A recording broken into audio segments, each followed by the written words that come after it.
অবশ্যই এটা জেনে ভালো লাগছে যে রকস্টার টিম এখন ফুললি টাইমটা এডিটিংয়ের পেছনে দিচ্ছে, কেননা পোস্ট প্রোডাকশন জোর কদমে চলছে সিনেমার, কারণ মুক্তির আর মাত্র 9টা দিন বাকি। এই সময় ডেফিনেটলি এডিটিংয়ের কাজ চলবে, এটাই খুব স্বাভাবিক। কিন্তু তারও মধ্যে রকস্টার টিমের প্রমোশন, আমরা এক্স্যাক্টলি এখন যে সিচুয়েশনটা দেখতে পাচ্ছি, সেখান থেকে কিন্তু রকস্টার টিমের উচিত ইমিডিয়েটলি একটা কিছু কন্টেন্ট ড্রপ করা। সেটা ভিডিও কন্টেন্ট হলে ভিডিও কন্টেন্ট, গান হলে গান, টিজার 2 হলে টিজার 2, অথবা কোনো পোস্টার, যেটাই হোক। পিরিতি গানটা এসে গেছে আজকে থেকে 6 দিন হয়ে গেছে, 6 দিন আগে পিরিতি গানটা এসেছে। এই 6 দিনে আমরা আর নেক্সট কোনো কন্টেন্ট পেলাম না রকস্টার টিমের তরফ থেকে।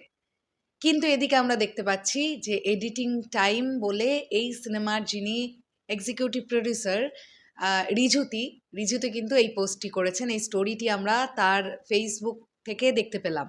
এডিটিং টাইম এখানে স্পষ্টত লেখা আছে, এবং আমার কাছে খবর আছে সেটা হচ্ছে অধিকাংশ গানের কাজই নাকি ইতিমধ্যে শেষ করে ফেলেছে রকস্টার টিম। এখন ফুললি তারা সিনেমার এডিটিং নিয়ে ব্যস্ত, ডাবিং নিয়ে ব্যস্ত, অ্যান্ড বিজিএম নিয়ে ব্যস্ত। একদম লাস্ট মোমেন্টে যে কাজকর্মগুলো থাকে আর কি, রকস্টার টিম সেগুলোই করছে। এই মুহূর্তটাতে দাঁড়িয়ে যদি তাদের কাছে এখনো গান রেডি না থাকে বা টিজার 2 রেডি না থাকে, ইমিডিয়েটলি উচিত আজকালের মধ্যে অ্যাটলিস্ট একটা পোস্টার ড্রপ করা। এমন কিছু পোস্টার তারা ড্রপ করে দেয়নি। মেগাস্টার শাকিব খানের একটাই তারা পোস্টার ড্রপ করেছে, বাকি যে পোস্টারগুলো আমরা দেখতে পেয়েছি সেটা কোনোটা গানের পোস্টার। আর আরেকটা মেগাস্টার শাকিব খান এবং সাবিলা নূরের একটা পোস্টার এসেছিল, সেটা আমরা দেখতে পেয়েছি। সবচাইতে প্রমিসিং ছিল ফার্স্ট পোস্টারটা, যেখানে মেগাস্টার শাকিব খানকে দেখতে পাওয়া যাচ্ছিল একদম ওই বড় বড় চুলের ওই গেট আপটাতে। তো একটা নতুন পোস্টার তো অ্যাটলিস্ট দর্শক ডিজার্ভ করতে পারে নাকি? এইভাবে আমরা বলছি কেন? অ্যাকচুয়ালি ডিজার্ভ কেন করবে না দর্শক?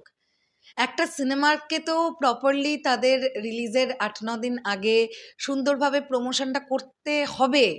এটা তো টিমেরও একটা দায়িত্বের মধ্যে পড়ে। মানে আমি ব্যাপারটা এরকম করে বললাম, লাইক এরকম হয়ে গেল যে দর্শক প্রচণ্ড রকমের একটা অনুরোধ টাইপের করছে যে হাতে পায়ে ধরার মতন, প্লিজ একটা কিছু দিন, প্লিজ একটা কিছু দিন। ব্যাপারটা এরকম নয়।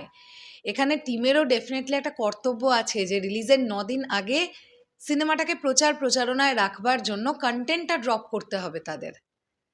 তো সেখান থেকে রকস্টার টিম যত দ্রুত সম্ভব একটা কন্টেন্ট যদি ড্রপ করতে পারে, সেটা রকস্টার টিমের জন্যে খুব আনন্দের একটা বিষয় হবে।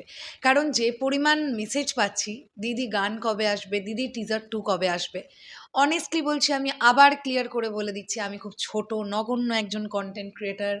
আমার কাছে যতটুকু আপডেট থাকবে আমি ততটুকুনিই তোমাদেরকে প্রোভাইড করতে পারবো। আমি সত্যিই জানি না গান কবে আসবে, টিজার 2 কবে আসবে। আমি যদি জানতাম আমি ডেফিনেটলি তোমাদের জানিয়ে দিতাম। তোমরা ঠিক যতটা এক্সপেক্ট করছো একটা কন্টেন্ট, আমিও এখান থেকে বসে ততটাই এক্সপেক্ট করছি একটা কন্টেন্টের। কারণ রিলিজ কিন্তু আর 9টা দিন বাকি আছে।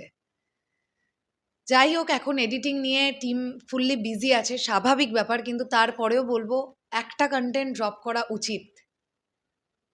কোথাও গিয়ে যেন একটুখানি কেমন হচপচ হয়ে যাচ্ছে এবার ব্যাপারটা। তোমাদের কি বক্তব্য অবশ্যই সেটা কমেন্ট সেকশনে জানাও। তাহলে এখনের জন্যে টাটা।